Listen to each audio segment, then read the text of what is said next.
Good afternoon. Good afternoon. Welcome to Rotary today. This is our third meeting of this year. We've started a new tradition this year, and we're going to start the meeting off with just kind of a meet and greet. So please take 3 to 5 minutes and walk over and have a little short conversation, get to know somebody that maybe you haven't met before, hadn't seen in a while.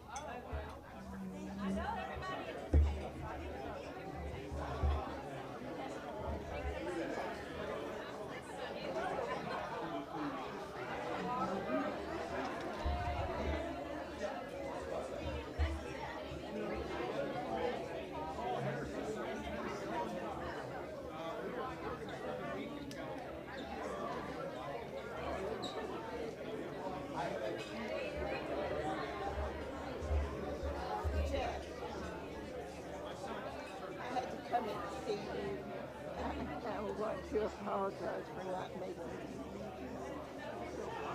It's okay. We're glad you're here today. Oh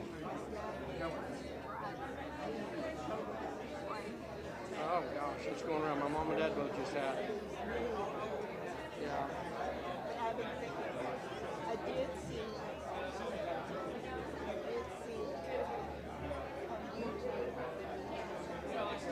Oh yeah. Oh, they're awesome. Yeah. Yeah. I'm hoping that we can do some sort of water well in conjunction with their help and all. I'm really excited about it. I appreciate it. let you know I'm here for you with her. Thank you.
Hey, she can have my seat.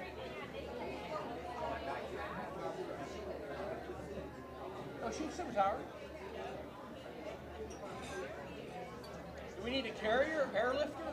I need an airlifter.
If you all rise, Walt Markham is going to lead us in prayer, pledge, and the national anthem.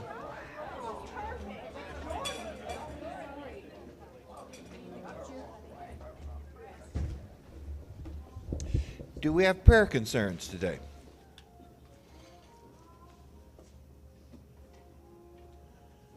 Yes.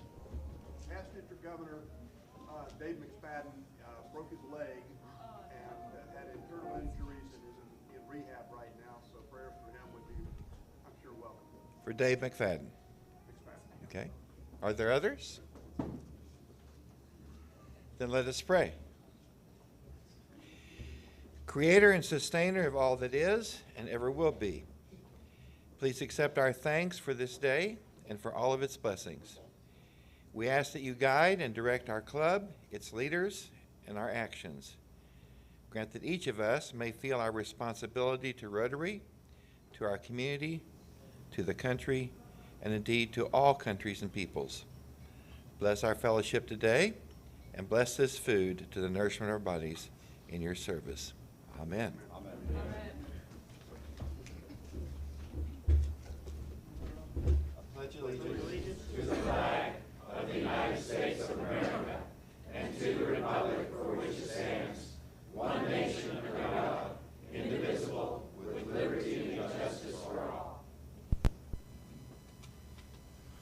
Oh, say, can you see by the dawn's early light what so proudly we hailed at the twilight's last gleaming, whose broad stripes and bright stars through the perilous fight o'er the ramparts we watched were so gallantly streaming, and the rocket's red glare, the bombs bursting in air, gave proof through the night that our flag was still there. Oh, say does that star-spangled banner yet wave o'er the land of the free and the home of the brave?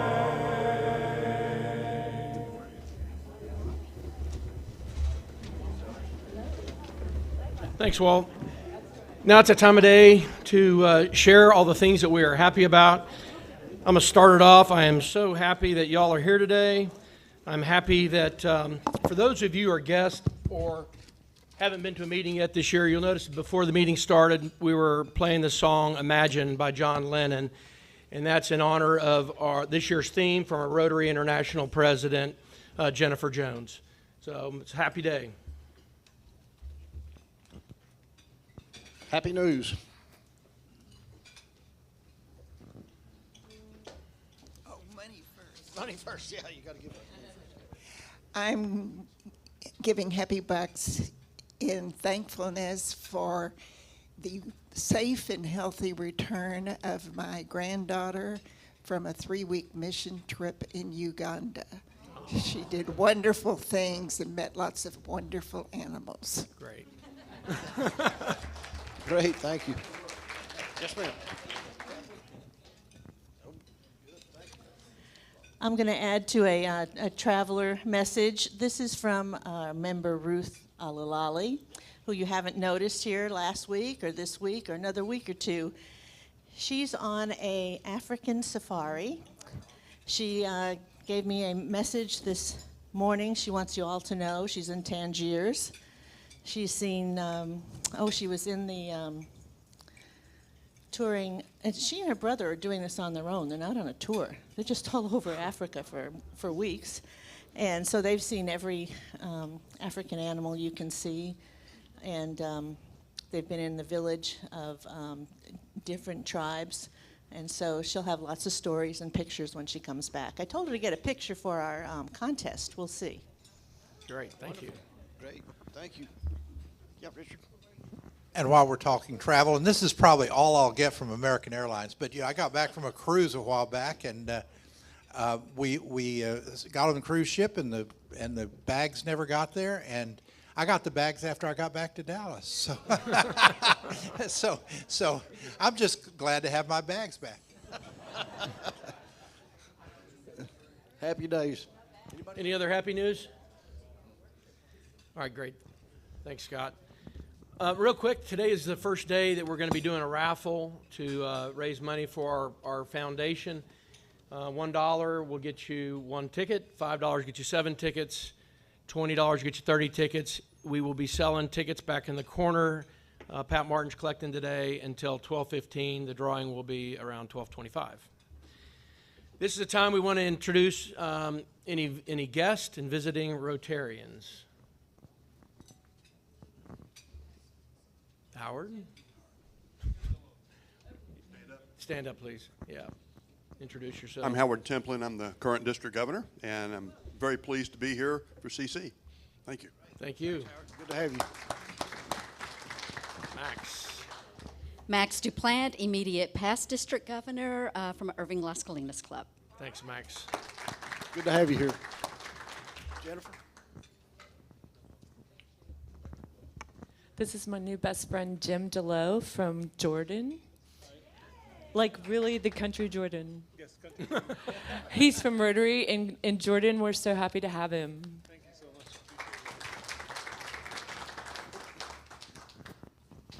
Hi, everyone. This is Joel Brown. He is a general contractor here in town in his first meeting, so please give him a warm welcome. Good to have you, Joel. And I'm pleased to introduce past District Governor Larry Webb and his lovely wife, Pam Webb. Anyone else? Oh, I'm sorry. Yeah. I'll let you do that, Rick. Well, we're going to hear a little bit more about him in a little bit, but we have past District Governor Richard Gilman, who will be becoming a new member in our club. Richard? And also, a frequent guest and a beloved person, Sue Colley, is with CC today.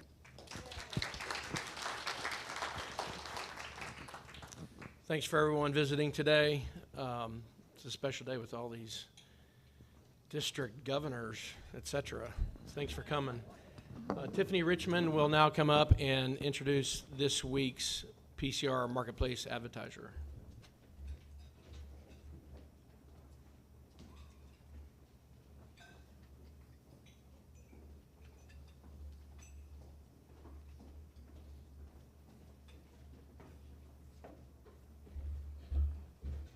Good afternoon, everyone.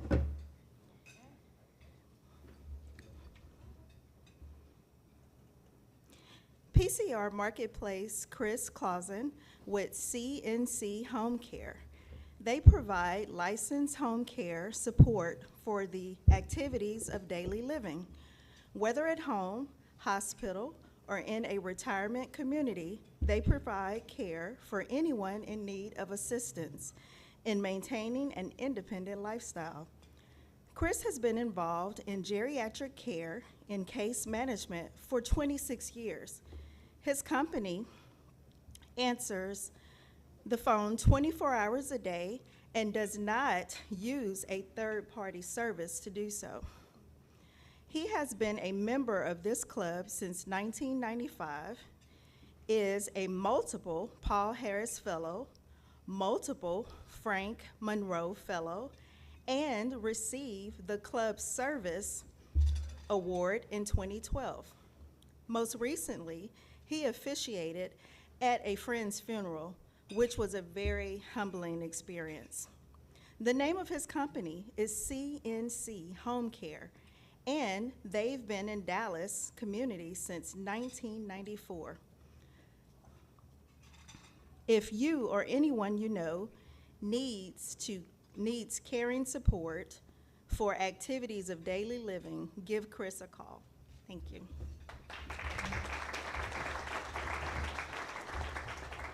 Thank you, Tiffany. Today's a special day. We have 3 new members we'd like to introduce to the club today. Please come on up. And then after that will be a new member speech. So it's a really special day for us. First up, Rick AMSBERRY is going to introduce Dick Gillum. Thanks, Jeff. I'd like for you all to meet a longtime friend and dynamic Rotarian. This is past District Governor Richard Gilman. He joined Rotary in 1986, and since that time has become a passionate supporter for things as varied as youth programs and polio eradication. But I don't want to steal all of the good things you're going to tell us in your new member speech. Next week. So next week. So we are real happy to have Richard with us.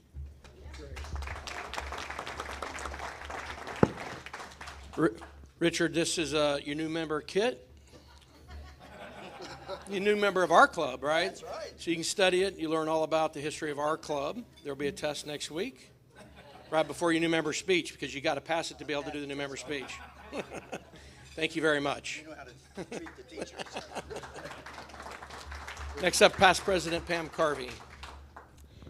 Hello, everyone. I would like you to meet new member Kathy ALLRED. She is a new member of our club, but she has been a Rotarian for 32 years. So I'm sure she can teach all of us a lot. She moved here recently from Austin, just maybe 2 months ago from Austin, and she looked around and we were the best club. So we're very thrilled to have her. And I also want to mention her classification is real estate retired. Kathy. Kathy, you too get a new member kit, so you can learn all about our club and the history of our club. And yes, you will have a test next week as well. But if you can't make it in person, you can do it online. Thank you. Valerie PELAN, please. So I'd like to introduce our new member, Chris VOLKMER.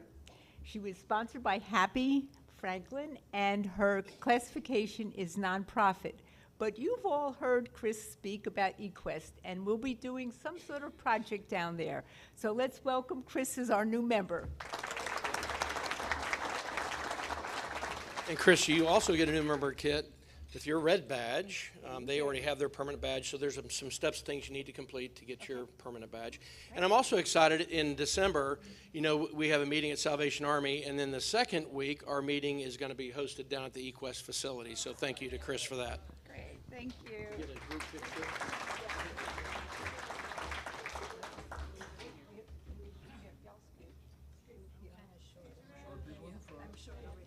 How long did it take to sell that Austin house? 30 minutes or 20? I was out of town. Okay, look at me. I just remembered I'm supposed to be doing this.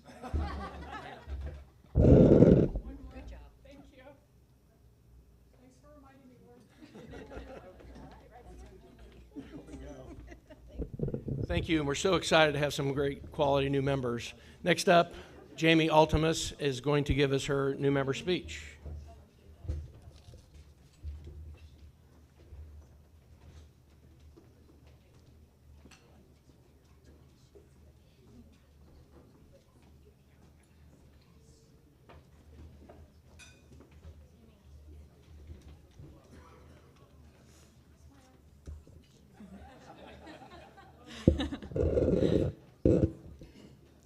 Hi, I'm JAYME ALTEMUS. I'm a new member.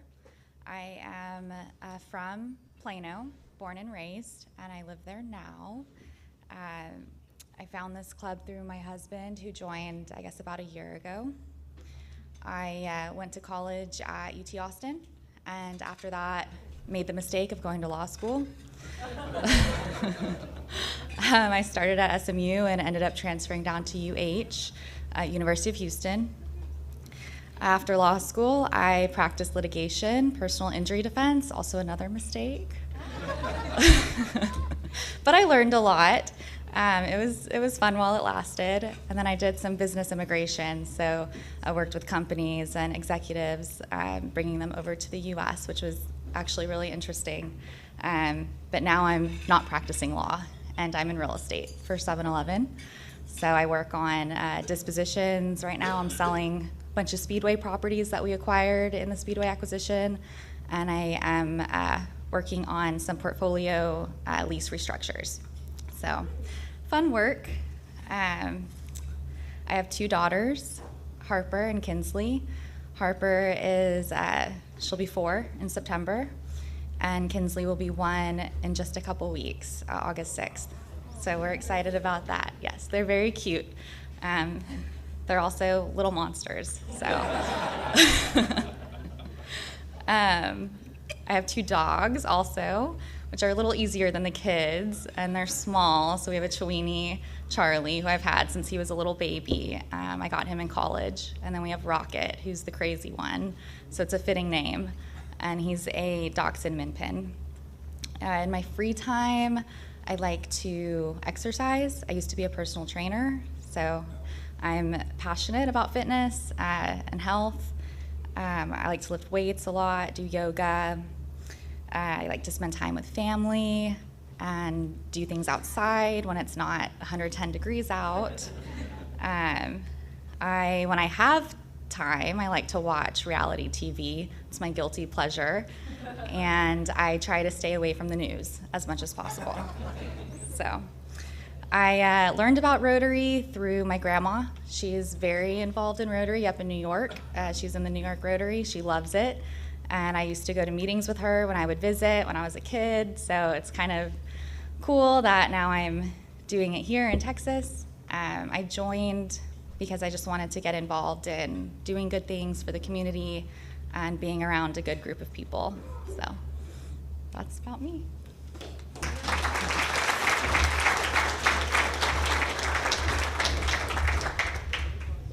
Great job, thank you. Next up, Karen FARRIS. We had some awards that we were not able to give out because they weren't able to be here, but today she's going to give us a presentation, special award. Yes, continuing on this process, we might get these awarded by the end of the year, hopefully. Today we're going to award the Linda Tunnel New Member Award. And this is presented to a club member for noteworthy club service from the beginning of their membership. It honors Linda Tunnel, who did just that. Our 2022 recipient joined this club in 2021, but has actually been a Rotarian since 2015 when he joined a club in Houston. After moving to Dallas, he initially joined the Plano West Rotary Club. His sponsor was, guess who? Happy Franklin, yes, and classification is commercial real estate. Coincidentally, he is married to fellow Rotarian JAYME, and they have 2 daughters. We can thank his wife's grandmother for steering him to our club, and actually I've been in touch with her. I'm trying to get her to come down and to do our 9/11 meeting because she has a fabulous vantage point on what happened in New York on 9/11. She was president of a Rotary Club on that day, so we're trying to work that out. JAYME, she just needs a place to stay, so no pressure, no pressure. Our recipient grew up in Houston. He's a graduate of the U.S. Naval Academy with a BS in economics. He received his MBA in real estate from Rice University. Before starting his career in commercial real estate, our recipient served in various positions as an officer with the U.S. Navy through 3 tours of duty, including oil platform defense, anti-piracy operations, and joint exercises with foreign militaries.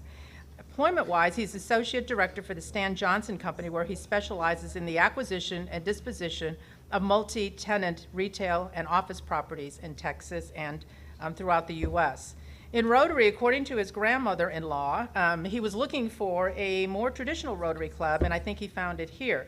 Upon joining our club, he immediately jumped in at the opportunity to serve. He joined the Legacy of Leadership program, heavily involved in membership recruitment, and leads our military appreciation team. From the membership team, he was instrumental in helping to the newly formed new member recruitment team. At a time when our military appreciation team was not very active, he took it upon himself to jump in and take over. As a veteran himself, he personally has a passion to help those who've served in the military. So it is my privilege and honor to present the 2021-22 Linda Tunnel New Member Award to our fellow Rotarian, Evan ALTEMUS. Evan.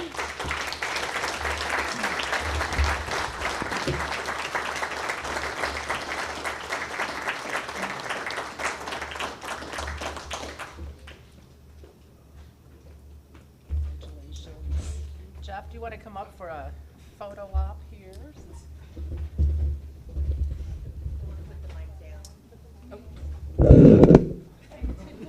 Way to go, Evan. Smile. Thank you.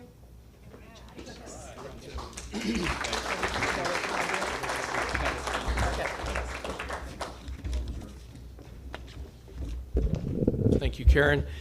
And for our inaugural drawing of our raffle, as we begin to help raise some little extra money for our foundation, you're going to take it over to Julie and have her draw. So our guest speaker is going to draw.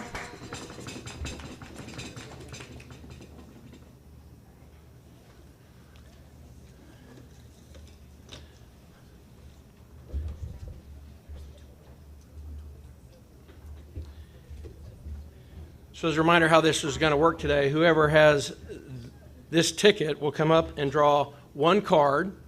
And if you happen to draw the ace of spades, you will get half of the pot. The money raised today is $125, and the other half will go to the foundation. If you do not draw the ace of spades, whatever card you draw, you can take home as a souvenir. And it will not be in the deck for next week's drawing, and we'll do this again, and the monies will roll forward to next week. So this number ends in numbers 3044. 3044. Somebody has to have it. 9853044. You got it. Come on up. Oh, audit. You want to draw? Cleve.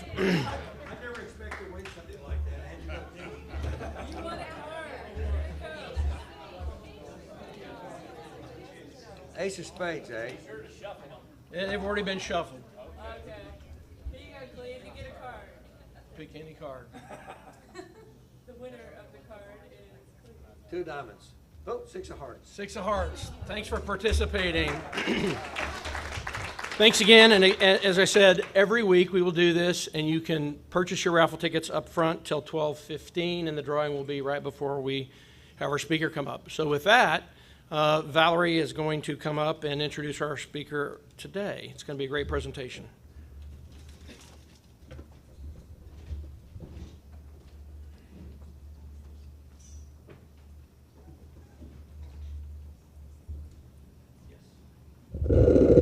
So I'm not going to go over Julie's technical and school background because you can read that very artfully in the hub.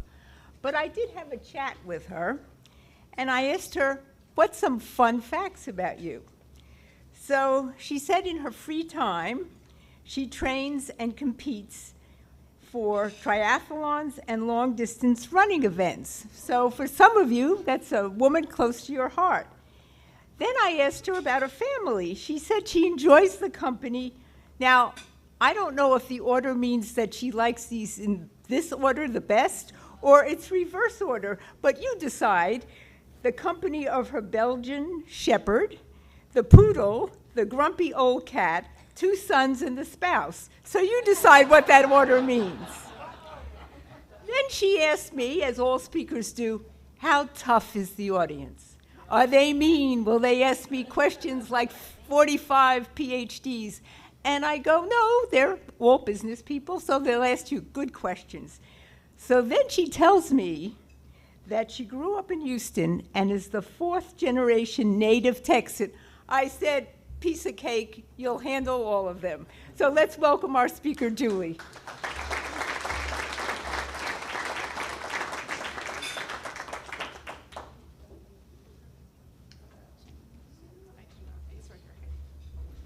Well, hello, everybody.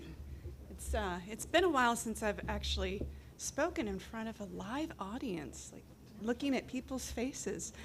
Because of COVID, a lot of the presentations that we've done have been related to, or basically been online or Zoom or over Teams. So it's really refreshing to actually see people out there. I'd like to thank Valerie and the Rotary Club for inviting me today. I'm so excited to be here to talk to you about BLS and some of the stuff that we provide to the public. So, let me make sure this works. All right, we're on. pointing to? Computer? It's the side. Stick your tongue out to the left. That'll do it. I will advance for you, just give me cues. All right, well, if you'll go ahead and advance. Next slide. Okay, there we go. All right, so you guys, I imagine some of you have some economics background. How many, show of hands, have you heard of the BLS? Okay, so for the rest of you, it's the Bureau of Labor Statistics. We're part of the Department of Labor, although we are not involved in any enforcement actions, and we don't talk to them, we don't share data. They can't ask us about it legally. There's a big firewall between our divisions. So just so you're aware, I want to make sure that's perfectly clear. BLS's mission is to collect, analyze, and disseminate labor market information to the public. And that's what I do as part of my position as I go and I talk to people just like you for various organizations. And hopefully I can at least talk with some facility. We're an independent statistical organization. We serve diverse groups, business people like you, the public, researchers. So we serve a lot of different audiences. Next slide, please. So today I'm going to talk about some of what's happening in DFW, highlighting some BLS data that describes some of the labor market trends. So first I'm going to talk about some of the employment and unemployment trends that we've seen in DFW. Then after that, we'll talk about some of those labor market dynamics that are occurring with one of my favorite data sources, the JOLTS, the Job Openings and Labor Turnover Survey. We'll talk a little bit about occupational data, some of the top jobs that are in the DFW area, as well as what's happening with inflation. I know that's something that's on a lot of people's minds right now. Next, please. All right, so unemployment and employment. So next slide. BLS has a range of statistics that talk about employment and unemployment. Most of this stuff gets published on the first Friday of the month. Some in the media will call it Jobs Friday. Internally, we call it the employment situation. And why we call it that is because we look at a range of different measures, and we use a couple of different surveys, several different surveys, to produce this whole package of information. Mainly it comes from the current population survey, which is something that's collected by the Census Bureau for the Bureau of Labor Statistics. It is something that we publish though, but it uses, it's also called the household survey because we look at information from households. So it's the survey is from about 60,000 people across the US. So a lot of this data is not going to be specifically geographically based, it's going to talk about the whole nation as a whole. It's really nice because it describes a lot of different demographic trends. So we hear more about what happens with women in the workforce as well as people of color and different ages, as well as veterans. There's a wealth of data from CPS, and I really love how it's used, and particularly by people in the nonprofit sector. I know when I worked briefly for a nonprofit, this is one of the data sets that I relied on. The other survey that we use in the employment situation is called the Current Employment Statistics, or Current Employment Statistics, sorry. And it's a survey of establishments. So we go out to businesses and we ask them about their employment conditions, how many people they hired, how many people they let go, how many people are currently working for them. So all these numbers together go into the employment situation. Next slide, please.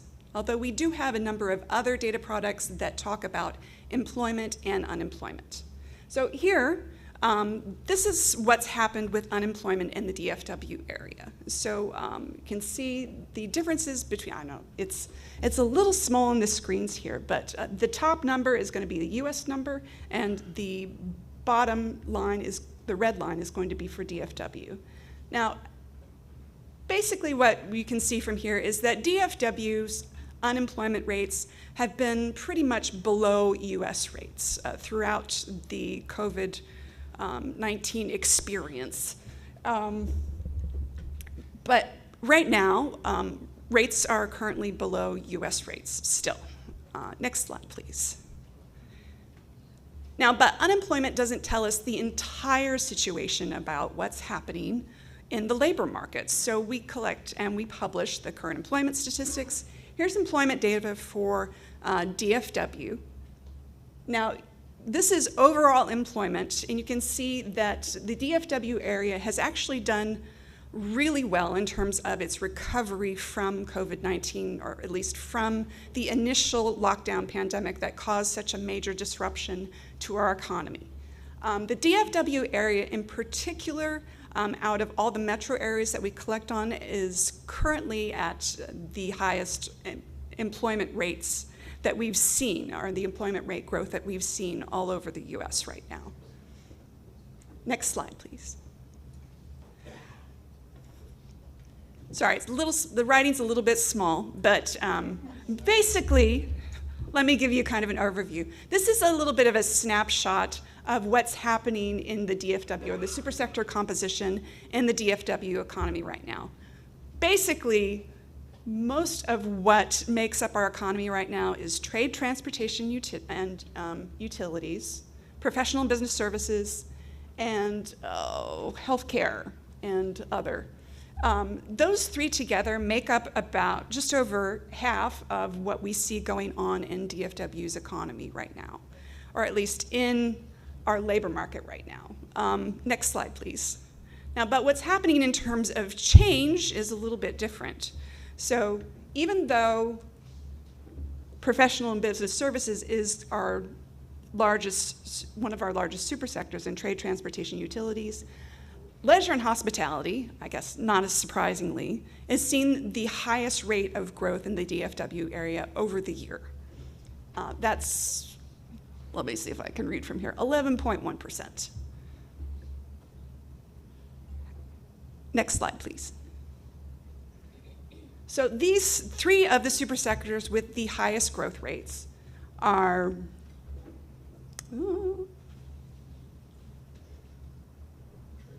trade, transportation, utilities, professional business services, and thank you. So these three together, so you can see actually some of the cyclical trends that we have, particularly in trade, transportation, utilities. You notice those little humps there, that's in November and December, not surprisingly. So like I said, this is not seasonally adjusted data, so we're going to see these kinds of trends. Although at the national level, usually we have seasonally adjusted data available as well. That allows us to make direct month-to-month comparisons of this. So usually when economists look at the areas like DFW or the metro areas, we look at the not seasonally adjusted rates because that's the data that's available. So usually what we do is we compare what happened this time last year. So when you see like differences, what's the 1 month change, what's the 12% change, one of the reasons that we do that is to control for some of those seasonal effects that you see here, because what we're trying to do is really understand what's happening with that market. So you can see that with those two areas, trade, transportation, utilities looks kind of like it's shot off, like a rocket. And our leisure and hospitality sector, we've actually finally recovered all the jobs that we lost because of the pandemic shutdown. So that area, at least in DFW, has finally recovered. Next slide, please. Like I said, this is one of my favorite data sources from BLS because it talks about labor market dynamics, the JOLT survey. Next slide. Oh, yes, that's good. So what we can see from what's happening with our job openings and labor turnover is that new hires are up over last year. Our openings are also up considerably over last year. And that's after we had some tremendous growth from the year before. Of course, that was during the pandemic lockdown. One of the reasons I've actually put the numbers instead of the rates here is because a lot of times right now, in particular, when you look at year-over changes, it can be a little bit deceptive, at least with the percent changes, because we fell so far when the pandemic happened. So that's why I'm showing the numbers here. Layoffs and discharges are down a bit. Quits are up very slightly. Next slide, please. But one of the reasons that I really like this data in particular, it gives us an idea of what happens over time. This data was intended to be looked at over time. And so you can see that large orange dotted line there, what happened there? That was where the pandemic shutdown happened. That's where our layoffs really took a big plunge.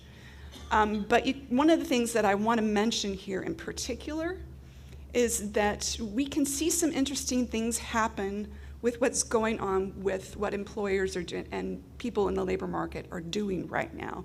So businesses are not laying off as many people as they did previous to the pandemic. Quits looks like they've been a bit higher than we had statistically before COVID hit.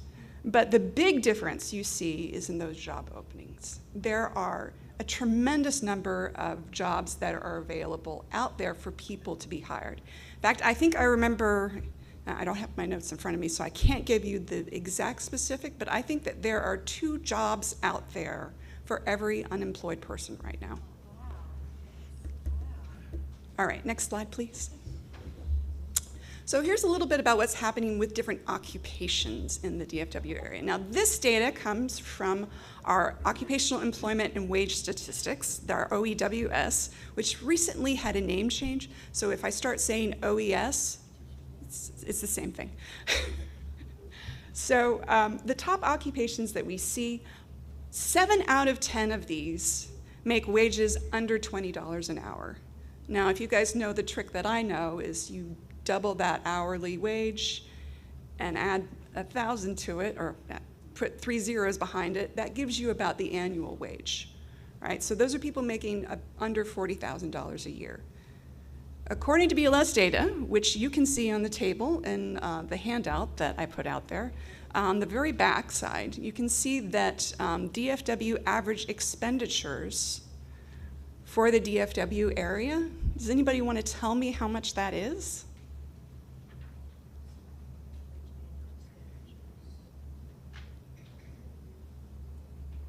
You got the right chart. $62,000 a year. So that's how much people are spending in the area. And a lot of that is related to necessary spending, not necessarily things people control. If you've got average wages in some of these top occupations, that's a big concern. And I know here at the Rotary Club that you're concerned with people in poverty and concerned about that. So I wanted to make sure to highlight that to you. 3 of these occupations make wages under $15 an hour. And a lot of them also are things that tend to be part-time. Next slide, please. So this are the annual wages for now see, this is kind of odd because a lot of the top paid wages in DFW area, there's like, 50 or maybe 100 people who have those occupations. So I've actually kind of winnowed down this to occupations that had employment over 500. How am I doing for time? 15, okay, good. All right, good.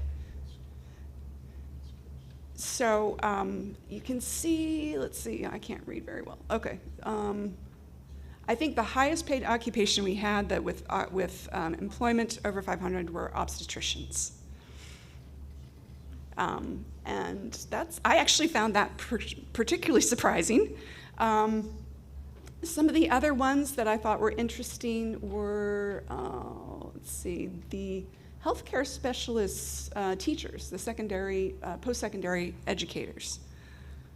Now, I think some of this may be related to COVID. I actually looked at the numbers for DFW for last year as well for these when I was putting in the new ones.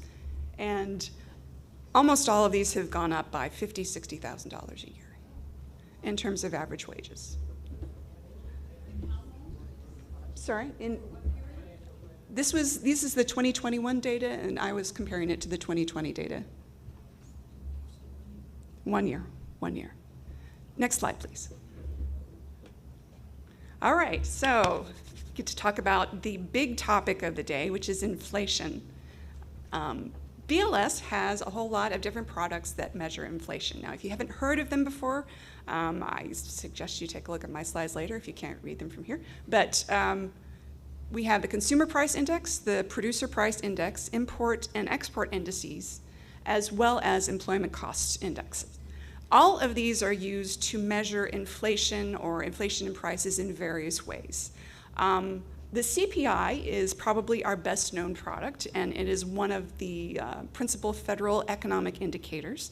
And a lot of people mention it. I get interviewed about it pretty frequently, sometimes by the Dallas Morning News too.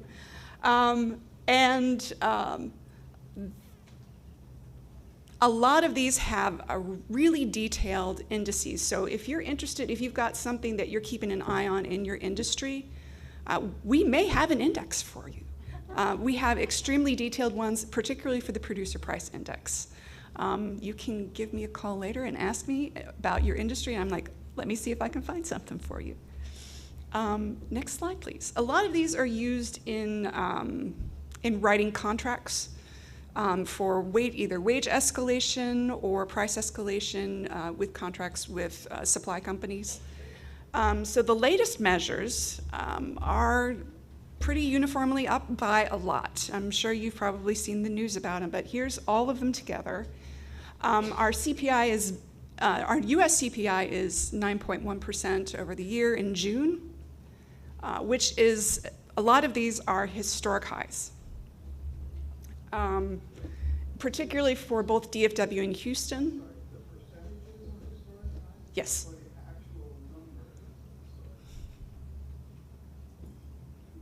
Yeah, we've got the index number and then there's the percentage change, but these are the percentage changes.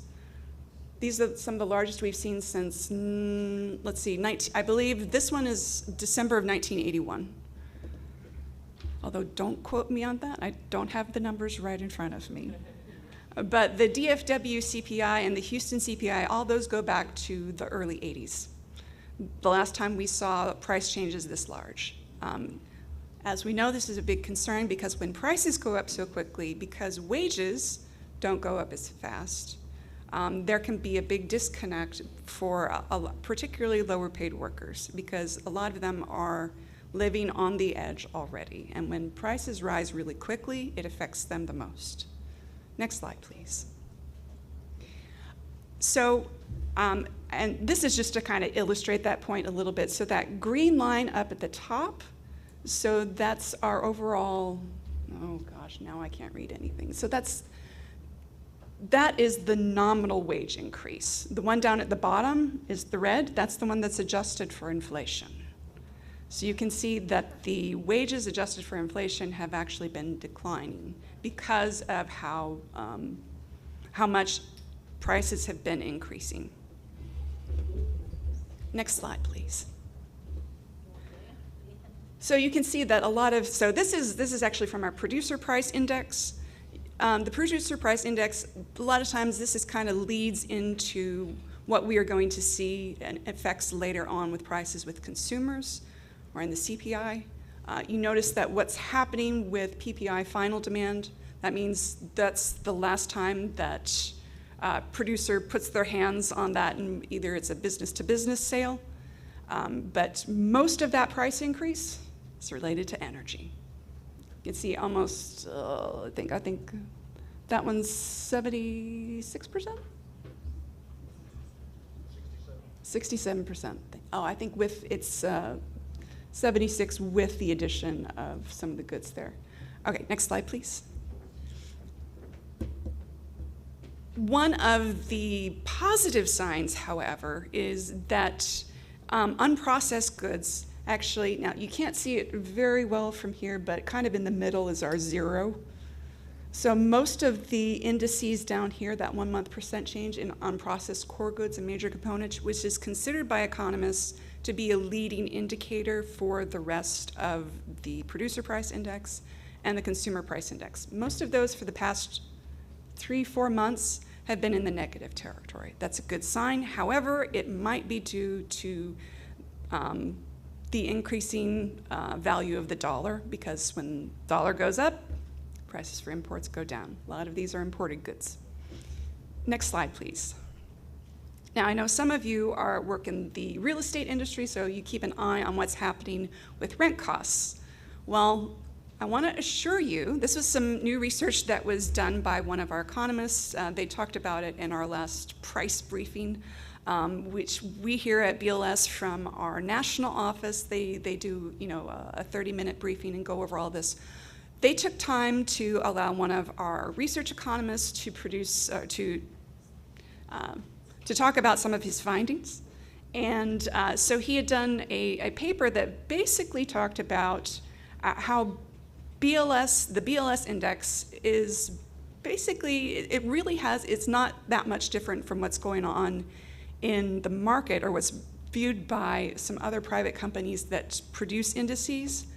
After controlling, next slide, after controlling for the effect of the different methodology and the different sample, the indices were actually very similar. So most of what we're seeing in these new indices are actually related to new rents or new leasing as opposed to the universe of products. So that's why BLS data and our index for the cost of rent looks a little bit smoother than some of the other ones. So very interesting research. There's actually, I think, a LA Times article I just read this morning that talks about this, or that talks about, you know, the change in rent indices and the BLS one in particular. So next slide, please. All right, so that's basically my overview for today. If you guys are interested at all in looking more into some of these statistics, I urge you to go take a look at the BLS website. That's our homepage. There's a lot there. What you probably want to do is take a look at the ribbon up there, and if you get confused, you can give me a call or my office a call. And we got time for some questions? Yes, we do. We'll start with Jeff. Sure.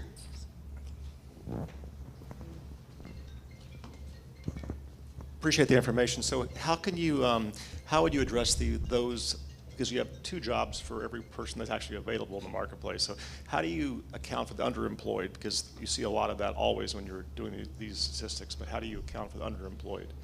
The underemployed. So we have 6 measures of underemployment from BLS. They're called the U1, U2, or U1 through U6. And a lot of the measures that you see for unemployment will cite the headline one, which is the U3. And that doesn't account for a lot of the underemployed. If you're interested in accounting for people who are underemployed, we do measure that. And it's reported out as the U6. And if you give me a call, I can show you where to find that on the website. It's actually a really interesting graph.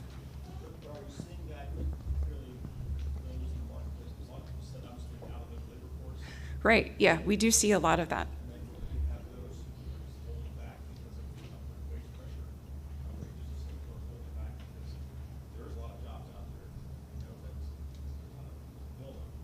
Mm-hmm.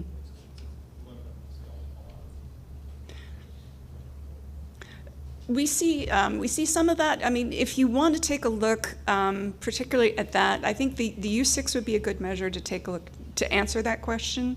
But we do have statistics that can help determine that. So I couldn't tell you off the top of my head, but we do have data about it. Sure.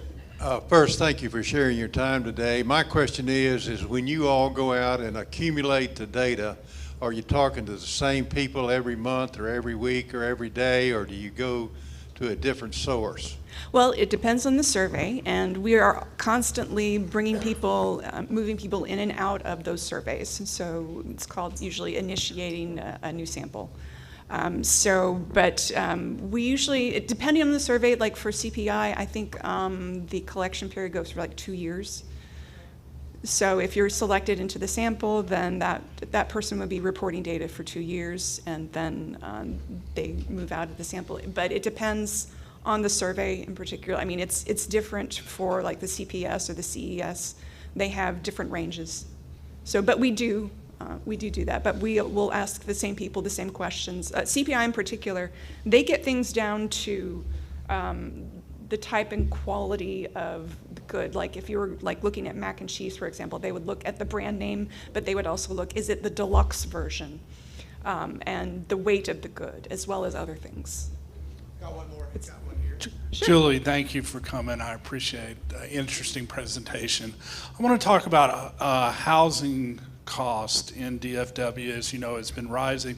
The White House put out an economic report that says 1/5 to 1/6 new home purchases are made by real estate investment companies. And BlackRock and American Home have bought millions of homes. What contribution do you think this plays in escalating home prices? And do you think there is a need for a legislative fix to this problem? Well, as somebody who works for the federal government and observing things, I don't have an official position on that. However, I can tell you that I know that that number is much higher for Fort Worth and Dallas. I think it's something like 30% for Fort Worth. Yeah. Yeah, you saw the same story. Yes. Yes, I do think it's a problem, and I think that it is most certainly affecting prices.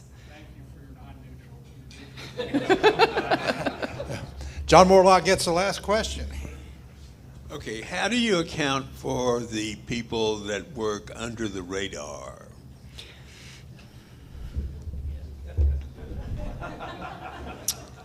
Ooh, that's a real stumper. Okay, so the current population survey, the CPS, that's a household survey, and they will ask people whatever about income, and they don't ask questions about where that's from. So we get data from various sources. So if somebody's working off the books or under the radar, they can report it to CPS. And it's not something that would be involved in enforcement. So we do get an idea of those kinds of wages. But Juan Valdez won't do that. Sorry, what? I said Juan Valdez will not report to you. Well, thank you very much. That's all right. Julie, thank you very much, everybody. Thank you for being here today. A book will be placed in the McShann Elementary Library in your honor. Oh, thank you so much. Thank you. Still. Here, whoop, he went shot. Oh. Does anybody know how to do that quietly? Thank you. We'll get it.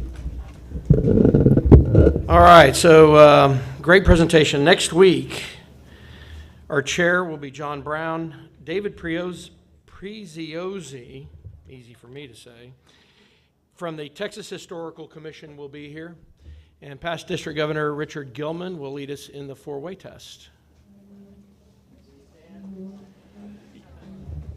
You want to do it?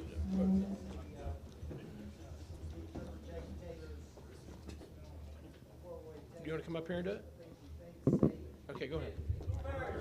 Is it the truth? Second, is it fair to all concerned?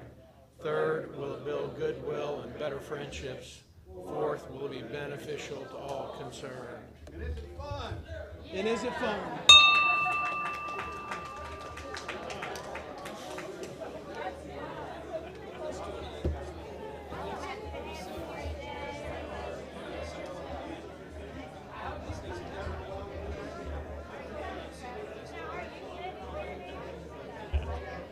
I was told I was on PC.